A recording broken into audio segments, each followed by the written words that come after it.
Selamat pagi, siang, sore, atau malam kepada Dewan Juri. Perkenalkan, nama saya Vanessa Felis Effendi dari kelas 11D. Hari ini saya akan menjelaskan tentang karakter yang telah saya buat untuk lomba karakter desain di kelas meeting. Jadi namanya Violeta, biasanya dipanggil Vio. Violeta sendiri diambil dari kata Yunani yang artinya teman. Jadi sedikit background tentang Violeta. Vio sendiri merupakan salah satu anak murid dari SMA K. Immanuel. Dia dikenal sebagai anak yang hangat dan peduli pada orang sekitar. Dan seperti namanya, ia bisa membuat orang yang baru ia temui langsung merasa nyaman, seolah dia itu teman lamanya mereka. Nah, dan seperti anak pada umumnya, Vio itu suka banget kumpul sama teman, ikut lomba, jajan keluar sekolah, atau kadang dia juga ngisengin temannya. Dalam hal belajar, ia selalu mengumpulkan tugas tepat waktu, dan dia paling suka belajar tentang hitung-hitungan. Vio paling lemah dalam bidang menghafal karena sifat lupanya. Karena yang seperti kita ketahui, orang-orang memiliki kelebihan dan kekurangannya sendiri. Nah, ia juga aktif dalam olahraga dan seni. Cuma kalau soal menyanyi, dia angkat tangan, soalnya dia buta nada. Tapi kalau disuruh, dia tetap akan nyanyi kok. Dia bakal menikmati waktunya dan prosesnya untuk bernyanyi. Dalam berorganisasi atau kerja kelompok, Vio selalu cermat dalam membuat rencana, suka mendengar pendapat orang lain, serta baik dalam menghubungkan atau menyatukan pendapat orang-orang lain. Bisa dibilang Vio itu yang tipe kepribadiannya ESFJ A.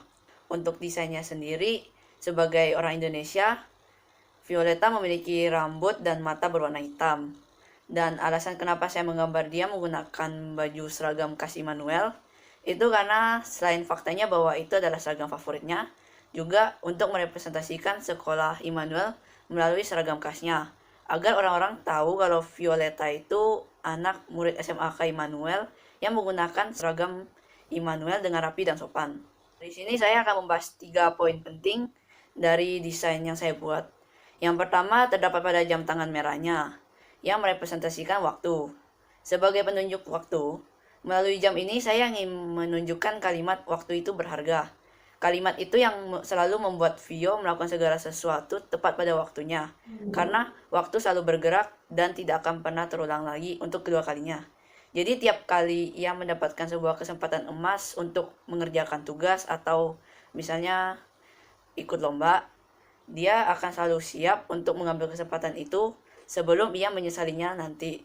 Dan semua itu didorongi oleh keberanian, aksi, dan semangat yang membara seperti arti warna merah pada jam tangannya. Yang kedua, pensil warna biru yang ada di telinganya.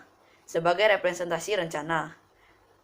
Pensil itu untuk memperlihatkan bentuk antisipasi Vio akan sifat berupanya, serta caranya untuk menangani hal-hal mendadak yang dapat terjadi kapan saja. Jadi, dengan pensil itu ia bisa menulis hal-hal yang perlu ia ingat dan penting baginya.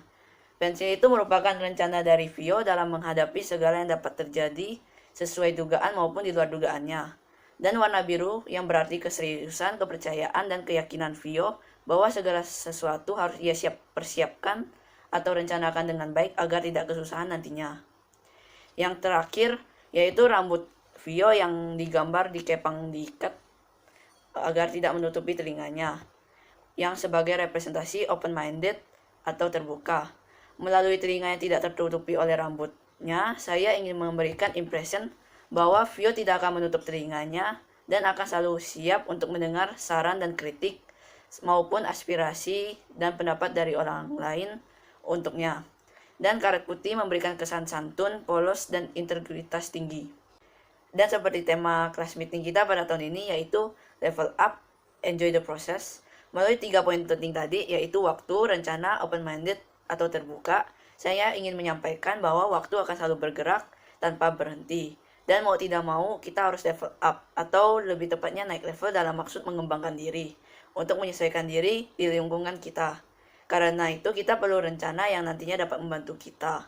Nah, dan rencana itu untuk membantu kita melewati segala tantangan dan hal-hal yang tidak dapat kita prediksi nantinya. Selain itu, untuk dapat berkembang, kita juga memerlukan bantuan orang lain untuk memberikan kritik dan saran yang bersifat membangun kepada kita. Sehingga perlu bagi kita untuk bersifat open-minded atau terbuka.